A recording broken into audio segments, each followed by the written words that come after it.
क्या आप मैथमेटिक्स में वीक हो? क्या आपको मैथमेटिक्स समझ में नहीं आती? क्या आपको मैथमेटिक्स से डर लगता है? अगर आप इस सब तरह की प्रॉब्लम को फेस कर रहे हो मैथमेटिक्स पढ़ते वक्त, तो टेंशन मत लो। आज के बाद आपको इन सब तरह की प्रॉब्लम कभी नहीं आएगी, क्योंकि आज मैं आपको कुछ ऐसी बातें बताऊंगा जिसे फॉलो करने के बाद आप मैथमेटिक्स में बहुत स्ट्रांग हो जाओगे और आप जितना चाहे उतना नंबर आप एग्जाम में ला सकते हो। देखिए, मैं आपको कोई मैजिकल वर्ड में नहीं समझाऊंगा, मैं आपको एकदम आसान और सरल भाषा में समझाऊंगा कि आपको एक्चुअल में मैथमेटिक्स को कैसे पढ़ना है, किस तरह से मैथमेटिक्स के प्रश्नों को आपको डील करना है। बहुत सारे बच्चे मैथमेटिक्स पढ़ते वक्त कुछ ऐसी बेसिक गलतियां करते हैं जिस वजह से उन्हें मैथमेटिक्स टफ लगता है और उनका धीरे धीरे इंटरेस्ट गायब होने लग जाता है मैथमेटिक्स में। तो चलिए अब बगैर समय को बर्बाद किए शुरू करते हैं वीडियो को। सबसे पहले तो आप ये चीज समझिए कि क्या आप मैथमेटिक्स पढ़ते वक्त अपने आप से ये 3 सवाल करते हो, अपने आप से ये 3 प्रश्न करते हो। पहला कि क्या आपका मैथमेटिक्स पढ़ने का तरीका सही है, दूसरा कि क्या आप मैथमेटिक्स को पर्याप्त समय देते हो, और तीसरा कि क्या आप मैथमेटिक्स के प्रश्नों को रटते हो या समझते हो। अगर आपने इन 3 प्रश्नों का उत्तर ढूंढ लिया तो समझ लेना कि आपकी मैथमेटिक्स स्ट्रांग हो गई।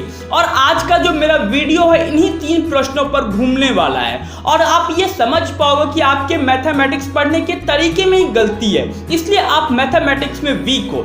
सबसे पहली चीज तो आप ये समझिए कि क्या आपका मैथमेटिक्स पढ़ने का तरीका सही है। बहुत सारे बच्चे मैथमेटिक्स पढ़ते वक्त गलती क्या करते हैं कि वो डायरेक्ट सवाल पे आते हैं, कुछ फॉर्मूला याद कर लेते हैं और फिर उसके बाद डायरेक्ट सवाल पे आते हैं। वो ये चीज भूल जाते हैं कि सवाल से पहले हमें बुक में थ्योरी और थ्योरी के बाद हमें कुछ एग्जाम्पल दिए होते हैं। वो एग्जाम्पल और थ्योरी हमें इसीलिए दी जाती है ताकि हम थ्योरी को अच्छे से समझ सके, उसके बाद उसी का थ्योरी का अप्लाई करके हम एग्जाम्पल को पहले सॉल्व करें। देखिए दोस्तों, ये चीजें बहुत ज्यादा इंपॉर्टेंट है। आपको पहले डायरेक्ट सवाल पे नहीं आना है दोस्तों, पहले आपको थ्योरी को अच्छे से पढ़ना है, थ्योरी में क्या कह रहा है, डेरिवेशन को भी आपको सॉल्व करना है, इन सब चीजों को पहले आपको सॉल्व करना है। उसके बाद आपको एग्जाम्पल पे आना है दोस्तों।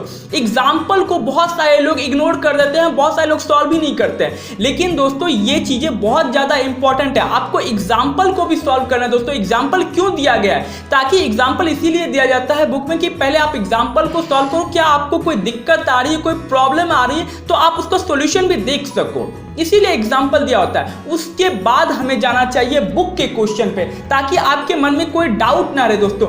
एक बार आप इस तरह से पढ़ाई करके देखना, पहले थ्योरी को अच्छे से समझ करके देखना। जैसे अगर ट्रिगोनोमेट्री चैप्टर ही पढ़ रहे हो आप, तो पहले ट्रिगोनोमेट्री के पूरे थ्योरी को देखना अच्छे से, क्या कह रहा है कि ट्रिगोनोमेट्री क्या इसका एप्लीकेशन है, कैसे क्या क्या इसमें यूजेज है ट्रिगोनोमेट्री के, ये सब चीजें उसके बाद देखना। उसके बाद आप जाना उसके फॉर्मूले पे और उसके डेरिवेशन को भी आप समझने की कोशिश करना। उसके बाद आप आए एग्जाम्पल पे, और एक बार अगर आप इन सब चीजों को अच्छे से सॉल्व कर लेते हो, एग्जाम्पल वगैरह को, डेरिवेशन वगैरह को, उसके बाद आए बुक के सवाल पर दोस्तों। फिर अगर आपको देखना, अगर आपको मैथमेटिक्स में एक भी सवाल अगर आपको दिक्कत होती है तो आप मुझे बताना दोस्तों। बहुत आसानी से आपको सारे सवाल सॉल्व होंगे अगर आप एक बार थ्योरी को अच्छे से समझ जाओगे, उसके डेरिवेशन को अच्छे से समझ जाओगे और एग्जाम्पल के सारे क्वेश्चन को अगर आप सॉल्व कर लोगे तो आपको एक भी क्वेश्चन में आपको दिक्कत नहीं होगा और इस तरह से आपको पढ़ने में मजा भी आएगा दोस्तों। तो आपको इसी तरह से आपको मैथमेटिक्स पढ़नी है। दूसरा चीज है कि क्या आप मैथमेटिक्स को दोस्तों पर्याप्त समय देते हो।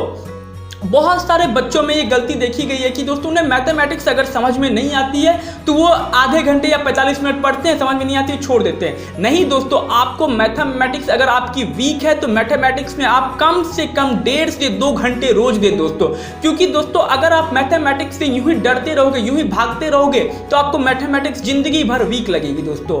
और ये एग्जाम में सबसे ज्यादा स्कोरिंग सब्जेक्ट भी होता है और आपके फेल होने का कारण भी बनता है दोस्तों मैथमेटिक्स। इसलिए अब दोस्तों इसे डरना नहीं है, इससे सामना करने का वक्त आ गया है और आपको प्रॉपर टाइम देना। आपको 1.5 से 2 घंटे आपको मैथमेटिक्स में रोज देने ही देने हैं दोस्तों। अगर आपको समझ में नहीं आ रहा है तो आप छोड़ दे, उस वक्त फिर दोबारा ट्राई करें दोस्तों। कब तक समझ में नहीं आएगा? एक बार समझ में नहीं आएगा, 2 बार समझ में नहीं आएगा, तीसरी बार समझ में नहीं आएगा, लेकिन आएगा ही आएगा। अगर आप दोस्तों 1 से 2 बार 3 बार ट्राई करोगे दोस्तों, आएगा ही आएगा। इसलिए आपको मैथमेटिक्स को छोड़ना नहीं है और आपको रोज 1.5 से 2 घंटे आपको कोशिश करनी है। और तीसरी चीज कि क्या आप मैथमेटिक्स को रटते हो या समझते हो, मैथमेटिक्स के प्रश्नों को। दोस्तों बहुत सारे बच्चे क्या करते हैं कि अगर उन्हें मैथमेटिक्स का कोई सवाल अगर समझ में नहीं आया तो वो क्या करते हैं कि वो सवाल को ही रट जाते हैं। तो दोस्तों मैं आपसे ये कहना चाहूँगा कि आप एक सवाल रट लोगे, 2 सवाल रट लोगे, लेकिन अगर पैटर्न दूसरा आ गया तो फिर क्या करोगे? फिर तो आप फंस जाओगे। इससे अच्छा है कि आप समझ लो, कंसेप्ट आप अपना क्लियर कर लो, ताकि उस पैटर्न पे दुनिया का कोई भी सवाल आए तो आप सॉल्व कर दो। कि एग्जाम में तो ये तो होगा नहीं कि आप जो रटोगे वही सवाल आ जाएगा। एग्जाम में तो डिफरेंट भी आ सकता है, क्योंकि आप तो पेपर सेट कर नहीं रहे हो, पेपर सेट करने वाला तो कोई और है, और वो आपके अकॉर्डिंग तो पेपर सेट करेगा नहीं। इसलिए दोस्तों रटने का कोई मतलब नहीं है दोस्तों। भले ही टाइम ज़्यादा लग रहा है, आप समझ लो, कंसेप्ट को समझने की कोशिश करो कि आखिर ये सवाल क्या कह रहा है। एक बार समझ में नहीं आया फिर छोड़ दो, दूसरी बार फिर ट्राई करो, फिर आधे घंटे 1 घंटे के लिए छोड़ दो, फिर तीसरी बार ट्राई करो दोस्तों। इसी तरह से आपको समझ में आएगा ही आएगा दोस्तों। अगर आप इन 3 चीज़ों पे गौर कर लेते हो दोस्तों मैथमेटिक्स में, तो मेरा यकीन मानिए आपकी मैथमेटिक्स बहुत स्ट्रांग हो जाएगी दोस्तों। और मैथमेटिक्स एक ऐसा सब्जेक्ट है, अगर एक बार आपको समझ में आ गई तो ये आपको बहुत अच्छा स्कोर करके देगी आपको एग्जाम में दोस्तों।